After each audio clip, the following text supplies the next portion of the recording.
О, Юля, привет! Привет, Таня. Ну что, наконец-то мы собрались здесь, в таком не очень большом количестве, но, как говорится, количество не умаляет качество. Наконец-то мы можем рассказать всем, рассказать друг другу, наконец-то, зачем мы здесь собрались, да? Почему мы прямо сейчас здесь собрались. И я бы хотела поздороваться со всеми, кто сидит сейчас дома и думает, что вот, я закрыт, мне ничего нельзя, у меня куча ограничений, мне тяжело, я знаю много людей, у которых тяжело. Я вам хочу сказать, товарищи, на самом деле никаких ограничений не существует. Давайте будем сидеть дома и иметь возможность одновременно путешествовать по Африке, путешествовать по самому себе и путешествовать по всем, не знаю, там, мыслям, впечатлениям и по всему, что существует в мире, потому что на самом деле главный вывод, который я сейчас для себя сделала, сидя так же дома, как и все, и ходя только в маске, что никаких ограничений нет. Это самое главное вывод. Мы свободны. Хотя без масок. Ну, это ничего не значит, мы ничего не нарушаем. У нас есть пространство, мы продезинфицировали руки и другие части тела. Мы, к сожалению, не можем прикасаться ни друг к другу, ни к кому еще, но к оператору нашему не можем. Мы соблюдаем все правила. Но зато, когда это все закончится, мы восполним, конечно. Да, да, на самом деле. Дефицит касания. Потому что, насколько я знаю, Африка, там вот африканцы, они же любят касаться людей. Вот да, спасибо. Вот это самая главная вещь, мне кажется, тоже, которую я поняла, вот только сидя сейчас в карантине. Мне кажется, если бы не вот этот карантин, даже я бы даже типа автор, да, не смогла бы объяснить, в чем ценность вот этих вот прикосновений, тактильных ощущений, потрогать, человеческих, и которых мы сейчас лишены, и сейчас мы понимаем, насколько важно всегда иметь возможность прикасаться друг к другу, всегда иметь возможность быть рядом друг с другом, потому что в обычное время мы не можем просто этого, не ценить, скажем, да? Про прикосновения, да, в Африке, например, очень важно поздороваться за руку. Мы сейчас можем смотреть, да? Вот это ребята, это массайская, это семейная Танзании.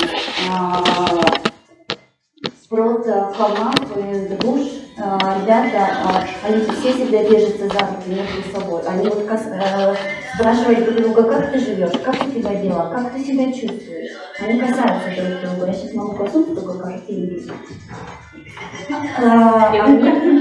Кирилл, вот давай покажем, пожалуйста, вот это вот прекрасное душа сейчас, если мы можем.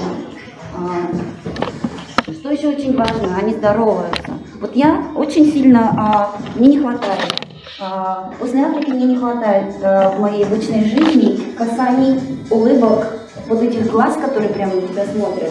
И вот когда даже маленькие дети вот так вот машут тебе, когда они тебя видят. Во всем мире. Они говорят: хай, белый человек, хай, как ты живешь, как у тебя дела? Счастлив ли ты, говорят они. Они всегда спрашивают, а счастлива ли ты, Джулия? Ты счастлива, точно? Меня в жизни никто так не спрашивал. Сколько раз меня спрашивают в Африке, они действительно, им важно, счастлив ты или несчастлив, больше, наверное, о тебе знать ничего не нужно. И вот эти дети, вот эти люди, которые идут тебе навстречу, здороваются с тобой за руку, потому что через касание ты можешь почувствовать другого человека, через касание ты впускаешь в себя что-то, что-то очень классное такое. Помоги мне это объяснить. Вот эти дети, их никто не учил здороваться, да? Они живут, но вы посмотрите, это нам так кажется, что вот это весь контекст, да, и окружение, он какой-то вот важный. На самом деле это обыденная жизнь именно вот этого континента. Я не думаю, что это только в Африке, но просто сейчас нужно оценить то, что происходило и среди нас тоже, потому что вспомните, даже в странах или вот в нашем городе замечательно, как мы здороваемся, мы можем обняться и поцеловать друг друга. Сейчас мы не будем это демонстрировать, конечно. Друзья, но мы редко это делаем. Мы редко это делаем, но очень метко достаточно. Да. Друзья, на минуту сейчас сделаем небольшую паузу. Я хотела сказать, что наш сегодняшний эфир посвящен открытию выставки, которую мы очень давно пытались открыть и очень долго анонсировали. Эта выставка была посвящена счастью. На самом деле, сегодня эта тема как никогда актуальна для всех нас. Счастье, радость, небоязнь за близких, спокойное течение жизни, наслаждение какими-то маленькими радостями, на которые мы никогда не обращали внимания в своей повседневности, а сейчас мы начали это ценить и даже немножечко бунтовать. И кто-то смиряется с этим, кто-то боится, кто-то сходит с ума.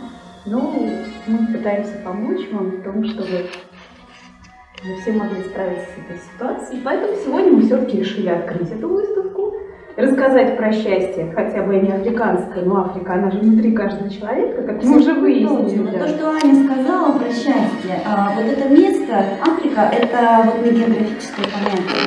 Это вот это место, про которое только что рассказала Аня, про какую-то вот мечту, да, про какую-то внутренняя география, внутреннее ощущение, что ты прямо сейчас живешь, что ты сейчас прямо счастлив, что у тебя все есть. Все, что тебе нужно, оно уже у тебя есть внутри.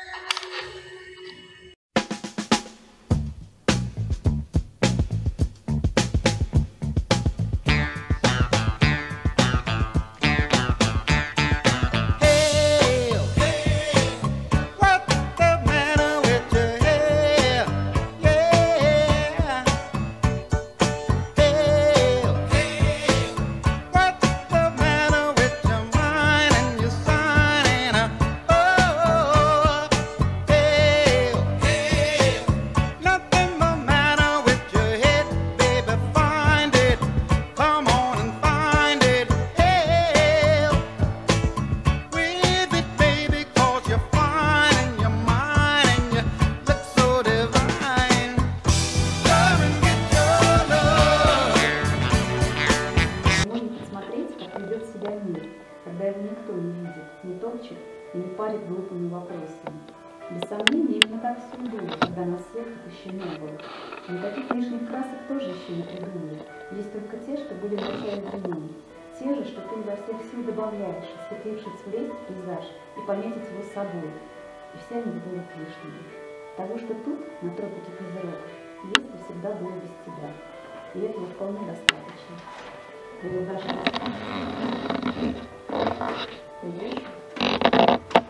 Пустыня и песок, и вот это постоянное движение, вот, он всегда летит.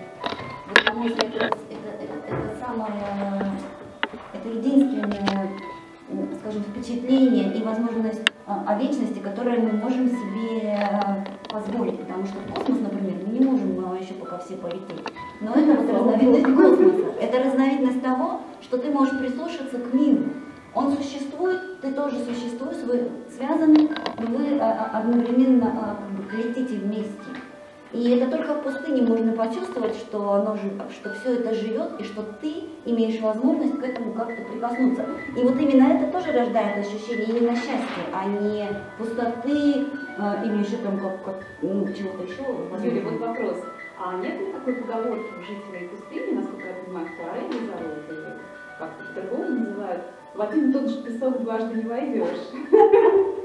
У нас же все-таки мы жители равнин, мы жители Европы, какого-то Евразии, у нас в основном это реки, да, и вот мы сидим на берегу реки и смотрим, как мимо нас проплывают трупы наших врагов. Вот можно ли сказать это в пустыне? Я сижу на бархане, и в зависимости от того, вот мимо меня протекают эти песчинки, бесчисленные песка, то есть даже какая-то ассоциация с песочными часами, да, вот они утекают, и на один и тот же бархан дважды не войдешь. Мне кажется, ты только что сочинила, я уверена, что она вот есть, потому что это абсолютно правильно. И просто вот эта быстротечность, классная мысль, кстати, да, я сейчас разобью. Потому Потому что быстротечность, да, вот это все в пустыне и в этом летящем песке уж гораздо более ощутима, да, чем, допустим, у нас с нашей как бы фундаментальностью, с нашим желанием что-то установить раз и навсегда. Вот такое у нас правило, здесь мы вот так вот живем, это правильно, это неправильно. На самом деле, вот оно вчера правильно, сегодня неправильно, через секунду оно все наоборот, и не существует много таких и песок. И вот то, что ты сказала, не войдешь в этот песок дважды уж точно в одну секунду не войдешь. Это правда как песочные часы. И когда и там ты поэтому ощущаешь ценность вот этой каждой песчинки, в которую ты только что вошел. И это невероятно... Есть желание остаться с песчинкой? Есть желание возвращаться. Остаться... Задержись мгновение, ты прекрасно. Задержись песчинку у меня на ладони, вот так. Правда, правда. Вот там еще есть одна картинка про пустыню и про то, какими мы кажемся маленькими на песке, а также про то... Вот это тоже, да, мне кажется, очень жизнеутверждающая. Жизнеутверждающая очень фотография. Как раз по поводу цивилизации в пустыне, о том, как пески съели машины просто надо. Та машина, которая, казалось бы, состоит из железа, разных других механизмов, казалось бы, что она должна достаточно долго просуществовать, но мы видим, что время, что песок, ветер, они просто съели ее. Да, на самом деле я вот смотрю сейчас, вот у нас опять какой-нибудь текст прочитать, это все вот про то, что мы сейчас вот и говорим. Да. Сегодня в тех местах главнее, чем завтра и вчера. Вот, к этому трудно привыкнуть, строго говоря, там, где я хотела бы остаться, вообще нет вчера и завтра. Одно только сплошное сегодня. И я думаю, что то, что мы сейчас говорим, это про ценность сегодня, то есть сегодняшнего дня. И на самом деле сегодня и тоже не существует, потому что прошла одна минута, она уже вчера, а завтра уже настоящее, мы тоже его так не верим. Получается, что мы живем в каком-то безвременном пространстве. Можем так прийти к некому неутешительному выводу, живем ли мы вообще тогда. Мне кажется, вот здесь важно понять, что мы живем в ту секунду, мы живем в эту секунду, а может быть даже часть секунды. И если мы ее пропустили, если мы в эту часть секунды, не знаю, там, сказали что-то плохое, кого-то не обняли, забыли сказать, что как ты кого-то любишь, или подумали, да потом, то вот этой секунды, вот этой твоей жизни, тебя живого, да. Или мы умерли для этой секунды. То есть нас... Я думаю, что мы пропустили часть своей жизни. То есть просто исчезли. Просто исчезли. И каждая новая секунда — это наша попытка просто воскреснуть вновь. Это наша попытка быть живыми. И все, что мы делаем, это попытка быть живыми. И вот эти люди, они... Я пыталась в таком формате с ними разговаривать, но они это и так понимают. Самое удивительное, что они прекрасно понимают, о чем я говорю.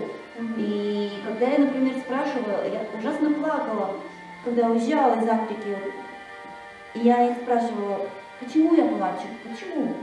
А они мне говорят, потому что здесь ты живешь, потому что это истинная жизнь. Я не знаю, что они имели в виду, я не хочу сказать, что они владеют какими-то знаниями, да, которыми там кто-то... Я вообще никого не спил, вообще никак не сравниваю. Просто они немедленно слышат, понимают, что я могу им сказать на своем вообще совершенно дурацком английском языке, и точно не на свахили. Они понимают, о чем речь.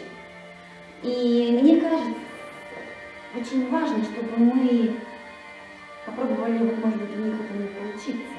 Вот эти люди, здесь очень много фотографий, ну, там, человеческих моментов, да? Да. Очень много, кстати, очень таких радостных и объятий и глаз.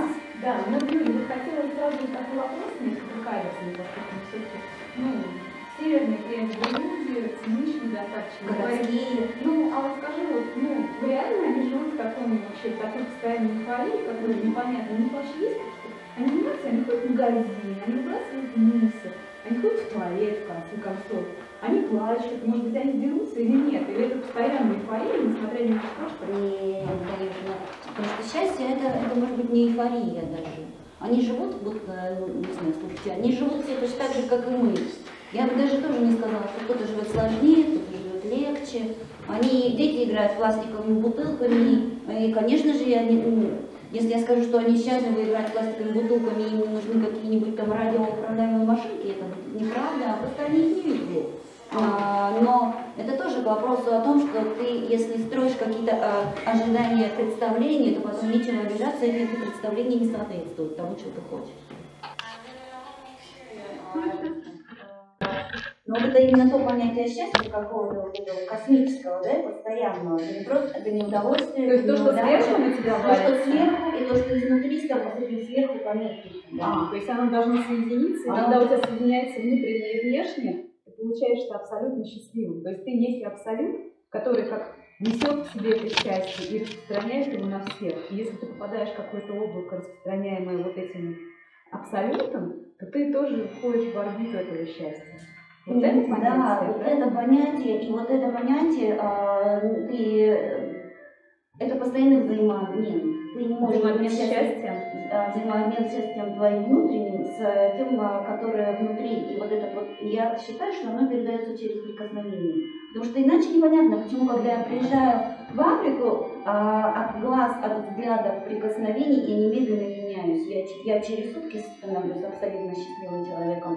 И это не потому, что я получаю там что-то, чего... Ты меняешься полностью, я абсолютно меняюсь счастливым. Абсолютно. А это значит, что ты приехала абсолютно несчастным. Или ты приехала счастливой, но по-своему, как счастлив северный человек. Я просто немножечко почитала Юлину книгу. Да. Мы об этом скажем, да, вот сейчас чуть-чуть продемонстрируем, мы скажем более подробно чуть-чуть позже. Но в этой книге было написано, что северный человек, который приезжает в Африку, он не может себя в первое время ощутить вообще нормальным человеком. Да? Северный человек в растерянности, он дышит через раз, он барахтается, он беспомощен. Ему в конце концов нечего надеть. Он не знает, с чем тут бороться и куда, собственно, бежать. Ситуация, когда бежать никуда не надо, не заложена в программу, механизм плавится и сгорает. Вот то есть ты, реально, приезжая в Африку, у тебя твой механизм защиты северного человека, в том числе и так называемое счастье северного человека, оно просто исчезает. Скажу, я могу приехать счастливой, я могу приехать несчастной, я могу приехать просто спокойной, я могу приехать туда с любым ощущением себя, какое у меня вот сложилось. Но когда я приезжаю туда, я ощущаю немедленно себя в моменте. Я уверена, что когда ты начинаешь ценить, жить именно прямо сейчас, в эту секунду, чувствовать себя живым абсолютно, ты можешь дышать, чувствовать вкусы, запахи, улыбки, ты можешь немедленно начинаешь чувствовать. Я не знаю, можно это назвать счастьем. Это называется любовь. Мир любит тебя, ты любишь мир, и ты в абсолютной гармонии сам с собой. И ты можешь привести с собой вот эти все башенки, вот эти свои представления о том, что должно быть, о том, как здесь должно быть. Здесь должно быть чисто, здесь должно быть грязно, здесь это должно происходить вот так. Но на самом деле ничего не должно происходить никак. Все происходит так, как происходит, только ты, когда это видишь, либо ты это не видишь. Я думаю, это портал. Для меня Африка это вот портал, но я абсолютно там я начинаю чувствовать себя внутренне свободной, да? Что, наверное, равно внутренне счастливым. То есть вот то, что вот здесь написано, жизнь, оказывается, может быть совсем другой, догадывается северный человек, но жить ли он не умеет.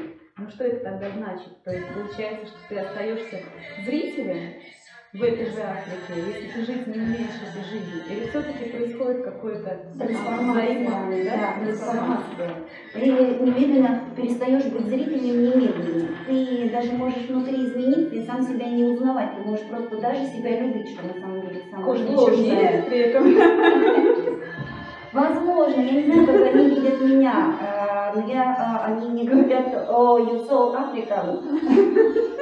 Потому что ты начинаешь к себе относиться по-другому. Ты от себя не можешь ожидать часто таких вот классных вещей, которые ты можешь себе позволить, которые ты себе можешь открыть там. Возможно, для меня Африка это портал, для кого-то другого это может быть другой портал, но я просто хочу поделиться этим. Северный полюс, книга, игра с котом, вот этот вот момент коннекта, как USB. Ты ощущала, когда приезжала на этот континент, очень часто описывается в книгах у поэтов, так называемая гравитация, когда ты не чувствуешь землю под ногами. У тебя был такой опыт? Слушай, очень даже хороший вопрос, потому что Аня очень много видела фотографий. Правда. Возможно, я здесь реже чувствую землю под ногами, чем там. Ну, то есть все-таки... Потому что нет, вот там я абсолютно уверена, что я есть, что ты стоишь на земле. Но я понимаю, о чем ты говоришь, да, space, о пространстве, да, вот это вот все. Да, потому что этот момент счастья абсолютно, он летящий такой, мне кажется. Ты в нем плывешь, летишь. Я вот тоже можно зачитаю, это не называется самоцитированием, это просто что-то не повторяется. Это твой рассказ. Фураха, счастье, это примерно то же самое и есть. Когда пусть день твой будет как целая жизнь, не будет в нем ни одной секунды, которая не была бы бесконечно важна. Ни одного слова, сказанного просто так. Ни одного чувства, которое недоступно. Ни одной возможности, которую нельзя было бы прямо сейчас взять руками, как нежную птицу. Ни одного зеркала, которое говорило бы скучную неправду. Пусти, отпусти и остановись. Пусть тебе будет легко плакать и легко смеяться. А если пока еще трудно, возьми мою руку, скажи, что я могу сделать. Это вот как раз вот эти секунды. Это, и вообще вот эти вот тексты, я хочу тоже, да, вот сказать, это может быть даже не книга. Знаете, как вот это вот происходит? Ты видишь картинку, твой глаз воспринимает какое-то впечатление, ты видишь песок, человека, жест, там, я не знаю, какой-то просто красивый пейзаж, но он сам по себе, может быть, ничего не значит. Он не должен быть, если он сам по себе просто красивый, это еще ничего. Но он становится чем-то, если он ложится на твое впечатление и на твою быструю мысль, да, на твое состояние, на то, что ты... Или твое настроение. Настроение. А настроение меняется от этого, или твое настроение меняет пейзаж? Классно очень. Мое настроение меняет пейзаж. Но пейзаж при этом немножко влияет. Ужасным уродливым, не знаю, ну, таким ужасным грустным, например, вот как вот этот, например, это, насколько я понимаю, заброшенный дом, засыпанный песками, да, на пустыне. Ну, в принципе, да, запросы это всегда очень печально. Значит, здесь были люди, они ушли, но при этом ты своим настроением можешь расцветить вот этот пейзаж совершенно по-другому, да? Да. Ты можешь, скажем так, красота в глазах смотрящего. Кто что хочет, тот то и видит. Вообще, вот это тоже хорошая тема. Это заброшенный город в песках в Намибии. В принципе, он известный, часто туда ездят. И считается, что это, ну, конечно же, с одной стороны, это печальная картинка. Да. Это город, который раньше добывали алмазы, туда приехали люди, жили там много лет, построили там поликлинику, там есть дом главы города, там очень красивые дома. И когда они закончили эти разработки, они оттуда все ушли, а город остался. И постепенно он заносится песком. Это невероятное просто зрелище. Дома сохранились до такой степени, что вот смотрите, узоры на стенах, можно нам это как-то видеть? Узоры на стенах, которые наносили люди больше 50 лет назад. Это фактически как в Древней Италии на Римской земле. И ты просто, когда ты смотришь на вот это, ты чувствуешь, ты видишь, например, этого человека, который это любовно делал. Ты представляешь, как по вот этим комнатам люди ходили и жили. Но что я хочу сказать? Что я никогда не чувствую, я была там 2 раза, я никогда не чувствовала там печали. Ты чувствуешь какое-то внутреннее торжество. Ну, то есть говорят всего всей той радости, опять же повторимся, поскольку мы говорим о радости и счастье, он остался в этих домах.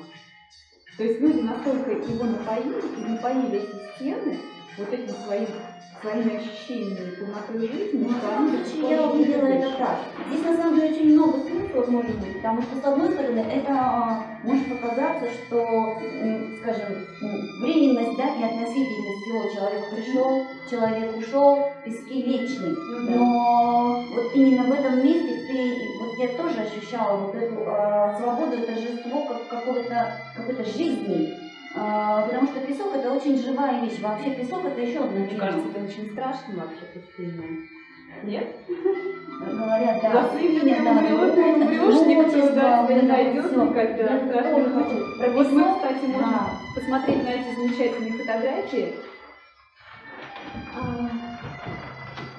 Как раз вот здесь, насколько я понимаю, это ты, да? Но это я в момент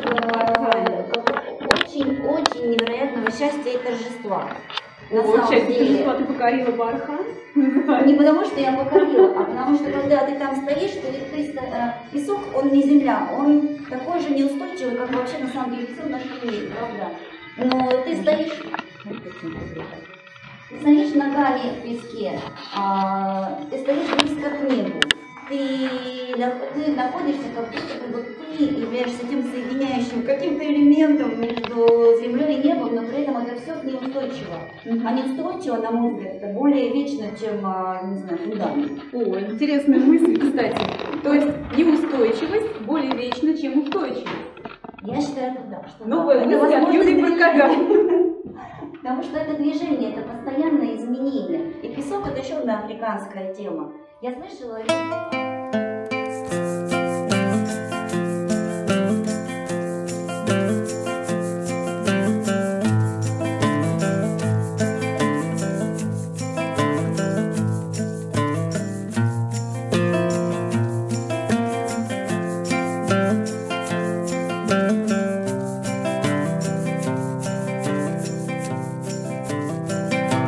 In our days we will live like our ghosts will live. Pigeon glass at the cornfield grows in folding clothes. Like stubborn boys across the road, we'll keep everything.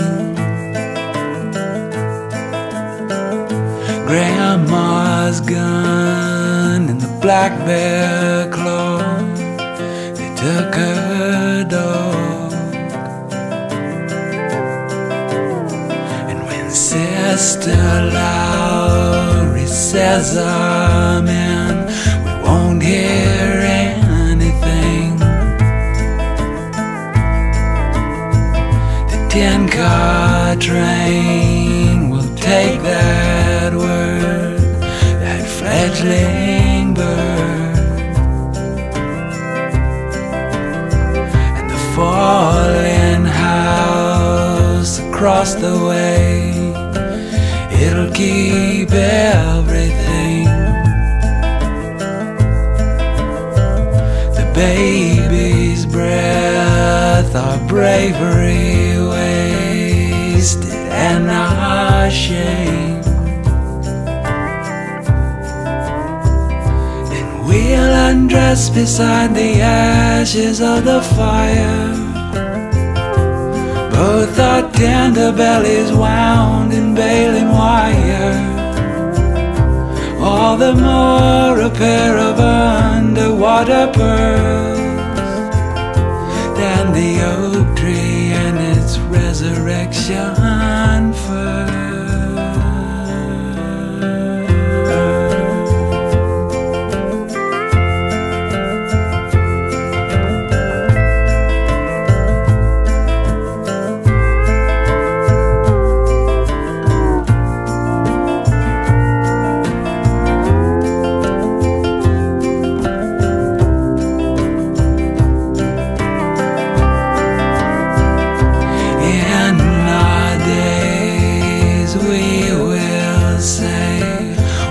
Our ghosts will say we gave the world what it saw fit, and what we get, like stubborn boys with big green eyes, we'll see everything. Timid shade of the autumn leaves and the buzzard's wing. Then we'll undress beside the ashes of the fire, our tender bellies are wound around in baling wire, all the more a pair of underwater pearls than the oak tree and its resurrection for her.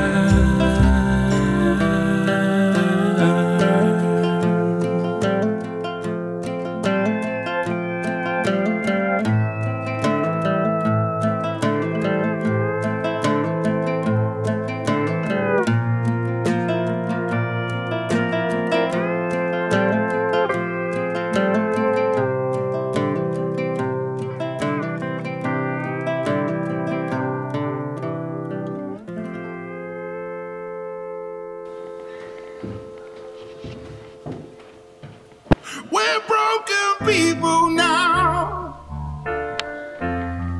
We're burning out. So cold and bleeding now, now. Gonna let you down. We're broken people now.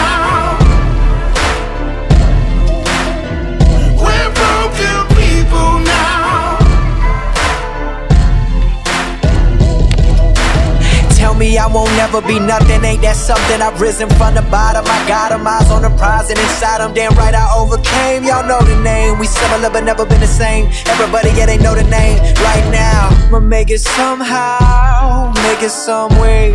Yeah, you know we gon' get it today. Like, I'm all on my own now, but won't ever let you down, won't let you down. Yes, I've been through it, they know I do it for the people I'm fighting, so we be equal for my son and my sequel. And anybody who listening in they system like venom, I get in them and spread viciously. This is me. We're broken people now. We're burning out. Люди, расскажи немножко про людей, про жителей Африки, потому что у нас у всех всегда складывается впечатление, что Африка это очень экзотическая страна. Она населена очень экзотическими и странными, внешне особенно странными людьми.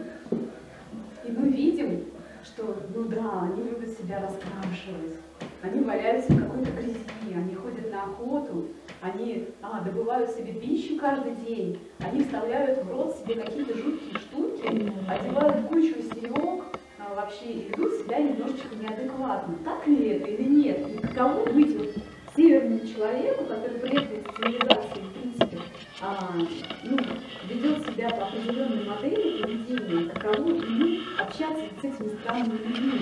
Ну, я не думаю, что ты тоже там через 3 дня начинала себя раскрашивать и вставлять себе серьги во все места, дозволенные и недозволенные. Ну вот как? Как ты с ними общалась, скажи?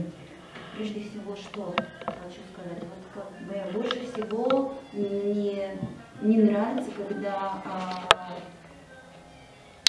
людей делят на какие-то категории, да, и слово экзотическое путешествие, или слово племена, или а как ты с ними. Вообще вот это деление на мы и они, это прежде всего самое главное, мне всегда казалось ошибкой, корень проблем, корень наших каких-то непониманий вообще между какими-то частями человека. То есть здесь нет различия они и мы? Вот абсолютно самый главный вывод, который я сделала, это у нас это о том, что у нас нет никаких различий. Если воспринимать другого человека как другого человека, это хорошо, базово, да, если ты понимаешь, что я такой, а есть люди другие, и это совершенно нормально, это учит тебя, наоборот, мудрости. Но вот в отношении жителей Африки действительно существует какое-то такое вот иногда отношение, как к лодке на путешествии, как зверинец, как... Правильно все, да. Как что-то такое, что ну, да, существует где-то там, да, но это же не про меня на самом деле. На самом деле, самое главное, что я увидела в первый же раз, как бы из поездок, это то, что вау, Юля, они от тебя не отличаются. Они говорят, это как бы для меня, как бы это же все ты делаешь, прежде всего, чтобы саму себя познать, да? И это было, мне было самой перед собой неудобно, что я тоже к ним так относилась. Что я тоже говорила, они, ой, посмотри, какие интересно разглядывать. Там, да. Что-то на самом деле самое Я с первого же раза начала у них учиться какой-то мудрости и человеческому отношению. Ну, например, ты приходишь в семью, неважно, вот они люди Мурси, да, вот эти все знаменитые, всем известные, да, вот эти вот с тарелками, там, с какими-то тарелками, прическами, да, и ты начинаешь к ним приходить, якобы просто потому, что ты хочешь на них посмотреть как на других, но потом тебе становится стыдно, на самом деле нет. Я прихожу задавать вопросы, я задаю вопросы бесконечно, движусь ко всем старикам, к молодым детям, и выясняется, что вот, например, женщина в том же, я не знаю, в любой землянке, в шалаше, в доме, в городе, в какой-нибудь африканской стране или в поселении, у нее те же самые проблемы. Она говорит: ой, муж у меня чего-то на работу не ходит, а я тут вот одна с детьми. Там, ну вот даже начиная вот с этого. И ты, не говоря же о том, что, например, про любовь, ты говоришь со всеми абсолютно на одном языке, всем нужна забота, всем нужно, чтобы их понимали, и это не зависит от того, где ты живешь. Но самое главное, мне показалось, что я со второго дня общения я поняла, что это я у них учусь на самом деле. Это я спрашиваю, как жить, это я спрашиваю, как вам вот удается. Вот мы говорили про эйфорию, да, нет.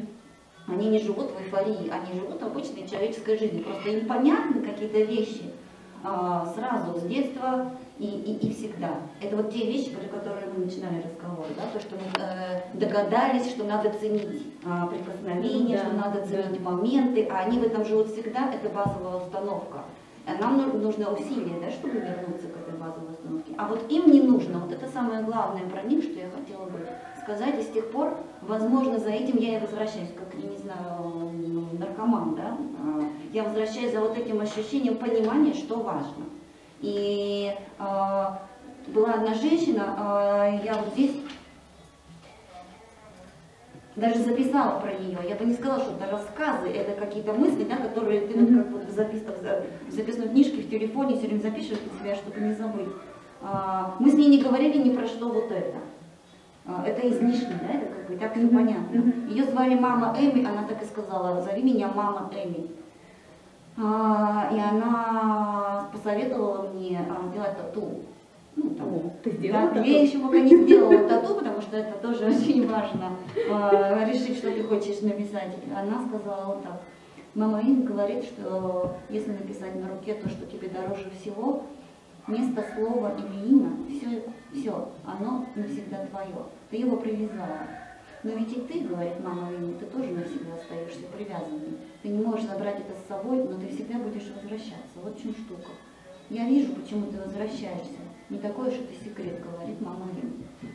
Я не стала, она заглянула в меня и вот прямо рассказала, почему я возвращаюсь. Она вот про то, что мы говорим, я возвращаюсь за самой собой, я возвращаюсь за пониманием, что происходит, я возвращаюсь за пониманием ценности секунды и теряя его здесь, к сожалению, здесь оно у меня надолго не остается, но я вот работаю над собой. Потому что нельзя все время гонять в Африку за этим ощущением. Я думаю, что все эти уроки, которые нам даются в пути, да, они даются для того, чтобы для себя сделал выводы и жил дальше. А вот вопрос такой немножечко каверзный. Вот мы сейчас говорим, что да, у них тоже своя жизнь, и у них вот это ощущение счастья, мы опять возвращаемся к тому, тактильности, может быть, какой-то простоты и детскости, отношения ко всему, непосредственности и так далее. Ну, вот ты говоришь, что ты туда возвращаешься для того, чтобы наполниться этими ощущениями. Ну, не значит ли это, что вот когда ты приезжаешь в Африку, ты приходишь к этим людям, ты не отягчена своими повседневными заботами, и поэтому ты ощущаешь себя по-другому. В принципе, это, вот, мне кажется, нельзя ли это назвать симптомом туриста, потому что турист, он всегда счастлив и доволен, он всегда обращает внимание на мелочи, он всегда восторгается тем, что местные жители, ну, они как бы видят это каждый день, не обращают внимания. Мы даже, ну, исходя из нашего замечательного города, да, в котором мы живем, мы каждый день видим безумные красоты, ну, мы как бы, да, мы здесь живем, мы часть этой красоты. И мы смотрим на этих туристов и говорим, ну пусть они порадуются, да, ну понятно, да, ну мы-то. Знаем То есть, вот это все может быть, подоплёку, да, такую может, изнанку. даже не то чтобы подоплеку, просто мы часть Да. ее. И поэтому мы воспринимаем это как часть своей жизни. Также и африканские жители. Да. То есть они это воспринимают как часть, это часть их жизни, да, а ты туда приходишь как зритель. И поэтому ты начинаешь это воспринимать более остро. И, может быть, отсюда ты делаешь вывод, что только в Африке ты можешь быть, ну, стать якобы сама собой. Потому что у тебя нет повседневных забот, которые ты как бы встречаешь здесь. Работа, магазины, быт и так далее. То есть там ты турист, нет? Да, наверное, это правильно замечание. Да, конечно, это просто...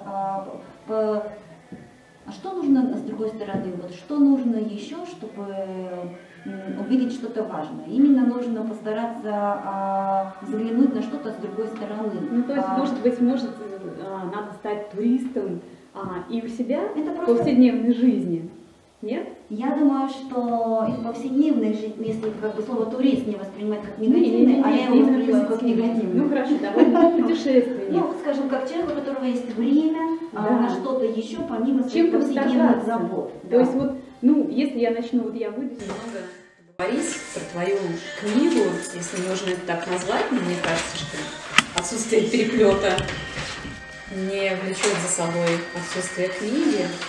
Здесь, насколько я понимаю, в уменьшенном размере те фотографии, которые представлены на нашей выставке. И с другой стороны каждой фотографии есть тексты из твоих дневников, наблюдений, заметок. Вот. Расскажи, пожалуйста, а как вообще тебе пришла в голову идея сделать вот такую книгу? Вообще, это получилось просто потому, не то чтобы я хотела делать книгу. Мне кажется, что глазами ты смотришь на картинку, или глазами ты смотришь на какое-то внешнее событие, проявление мира, и оно входит в тебя через глаза. Внутри себя ты все равно это как-то обозначаешь. Это проходит тоже через тебя, через твои прошлые впечатления, воспоминания, состояния и так далее. И все это в любом случае называется, возможно, мысль. А возможно, это просто называется ощущение, впечатление, которое ты как-то там для себя формулируешь. Я записывала на бумажках. В некоторых местах я их просто записывала на каких-то оторванных листках блокнотов. И потом, когда я все это вот стала внутри себя как-то структурировать, что я получила, что я знаю вообще, откуда оно у меня. И каждое вот это вот впечатление прямо легло на каждую картинку. Оно как бы... Вот это впечатление и мысль, оно состоит из двух частей. Из визуальной и из той, которая вот у тебя в голове. Это, ну, наверное, это не книга, потому что это не рассказ, это не роман, это как бы никакая не связанная история. Но когда ты видишь и текст, и картинку, то ты как будто бы, мне кажется, что я таким образом пытаюсь и пробую еще кому-нибудь это рассказать двумя способами, визуальным и текстом, потому что мне очень хотелось это как-то рассказать. Я не могу каждому так вот Держать в себе. дергать человека Послушай и говорить, меня, ну послушай, ну посмотри, какие люди. Да, ну как? Вот. Но при этом это, я понимаю, что это не связанный текст и ничто, поэтому вот у этой как бы, книжки, как вы ее назвали, да, эти листочки никак не скреплены, потому что ты можешь эти впечатления тасовать, как и в жизни. Ты можешь вытащить себе любое, посмотреть, отложить. Можно гадать начать, может Я быть. тоже подумала, что можно как на картах гадать, что вот у меня будет сегодня.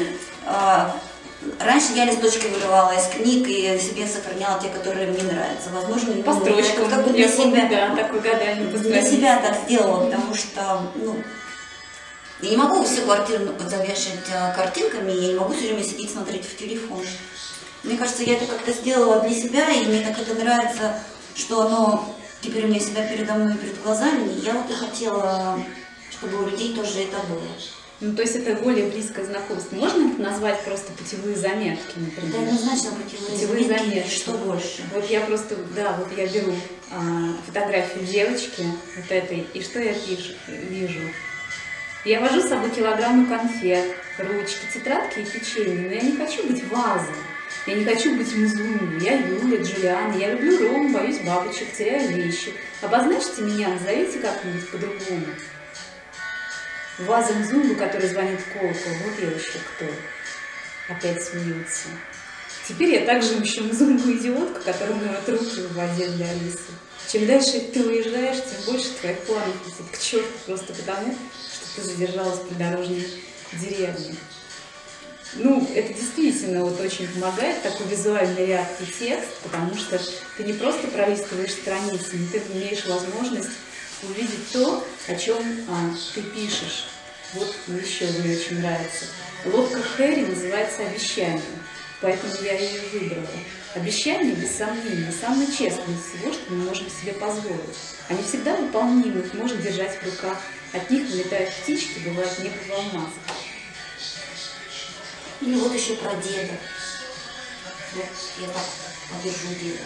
Посреди мертвой пустыни Данакиль обнаружена ошалевшая бабочка и прекрасный дед. Пишут, что вся пустыня Данакиль целиком занимает 100 тысяч квадратных километров. Деды рассажены здесь примерно на каждые 10. Откуда они берутся, достоверно неизвестно. Вокруг нет ничего похожего на жилье пешей доступности. Без сомнения, я думаю, деды просто вырастают где надо сами по себе, как соляные грибы, как стражи сна вулкана Далоа. Без воды, не шелохнувшись, сидят деды здесь веками, слушают и присматривают, ждут, когда наступит момент. Это все, что всякие сочинения, которые, представления, которые сны, что ли, да, которые тебе в голову приходят, ты просто раз их записал. Ну, это изумительные, конечно, сны. Или вот как здесь, мне тоже очень нравится. Стоишь, ежись от непривычности, голый, розовый и беззащитный. Зачем ты еще цепляешься за эту кожу? А потому что, а как? Как ты будешь потом, когда они расковыряют тебя окончательно до самой ранки? Вот откуда такие ощущения? Ну, реально вот так вот пронзает насквозь вот эта жизнь вокруг. И почему? Почему тогда, глядя, как играют наши северные дети в песочнице, у нас не возникает такого чувства? Но почему возникает чувство, когда мы смотрим на фотографию вот этих замечательных малышей, например? Мне кажется, оно возникает и от наших замечательных малышей. В данном случае вот эта вот история, да, что там ты прочитала, что как ты будешь потом, когда они расковыряют тебя до самой ранки, это правда, потому что ты, ранка это как раз то, что ты вдруг, эта самая истина, да, не знаю, какая-то, не хочу сейчас всякие такие слова говорить, но что-то вот это твоя самая свобода, но что на самом деле есть? Это вот ты сам есть, и ты путем каких-то раскопок с помощью Африки, с помощью наших прекрасных мостов, еще с помощью еще каких-то вещей, однажды раз и находишь сам себя. И тут у тебя, и ты такой от себя отковырял всю эту шелуху, вот это вот все отковырял, и вот там вот эта твоя самая ранка есть, а там-то ты уже без защиты. И ты как бы с этим собой должен уже как-то жить. И ты, то есть отсутствие защиты – это хорошо. Я думаю, что сначала должно быть, ты должен отковырять то, что является мнимой защитой, скажем так. Все равно мы к этому приходим через боль. Через боль. А потом ты получаешь настоящую защиту, потому что ты получаешь сам себя. Ну, ты получаешь защиту уже от всего мира, если ты слушаешь этот мир. Как-то так. Защиту не от мира, да, а защиту от чего-то, что сама уже мир, и тебе и защищаться не от чего. Абсолютно точно. Ну, я думаю, что эта книга не потеряется. Она у тебя, насколько я знаю, сделана в нескольких экземплярах. Да, какой тираж? Небольшой еще пока тираж, но я думаю, что если кто-то захочет, мы просто сделаем тираж. Отлично. А пока он вот есть здесь, в Локи Галере, есть у меня. Поэтому у каждого все-таки будет какая-то возможность хотя бы визуально увидеть это, познакомиться и даже потрогать. Я, кстати, обращаю внимание, что эти замечательные тексты, поскольку это путевые заметки, они даже вот их на ощупь очень приятно. Ты трогаешь, вот, как вот именно те самые листки бумаги, на которых спешно записываешь какие-то улетучивающиеся мысли. Да? Ну, будет классно, если еще кто-нибудь это прочитает и что-нибудь почувствует и помчится в Африку, либо он помчится в свою внутреннюю Африку. Это абсолютно на самом деле неважно. Прямо хочется сказать. Я уверена, что у каждого человека все-таки есть такая возможность. Люди не будут себя решать это. Мы опять не можем просто вернуться к тому, что в к нашему сегодняшнему дню. И нельзя сказать, что это так уж все печально, независимости. И надо просто, мне кажется, иногда правильно задавать вопросы. А именно, не за что нам это все, а для чего нам это все. Прощаемся. Спасибо, Юля, да. Спасибо. Спасибо. И вот о чем идет речь, что фактически может быть, один из рецептов